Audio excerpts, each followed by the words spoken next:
নামে, যিনি পরম করুণাময় এবং অত্যন্ত দয়ালু।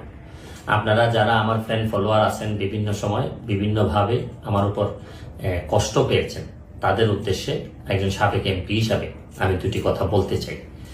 আমি আপনাদের এই সংস্কার, কোটা সংস্কার যে আন্দোলন, এই আন্দোলনে বা বৈষম্য বিরোধী ছাত্র আন্দোলন, এই আন্দোলনে কোটা সংস্কারের জন্য আমি সবসময় আপনাদের সাথে ছিলাম এবং এটাতে যারা আহত নিহত হয়েছেন তাদের পক্ষেও, এই বিচারের পক্ষেও আমি ছিলাম।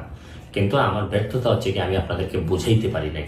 এটার জন্য আমি সম্পূর্ণ ব্যর্থ হয়েছি এবং আমি এই ব্যর্থ হওয়ার জন্য আমার যারা ফলোয়ার আছেন, যারা আমাকে নিয়ে প্রত্যাশা করেছেন, সবার কাছে আমি দুঃখ প্রকাশ করতেছি।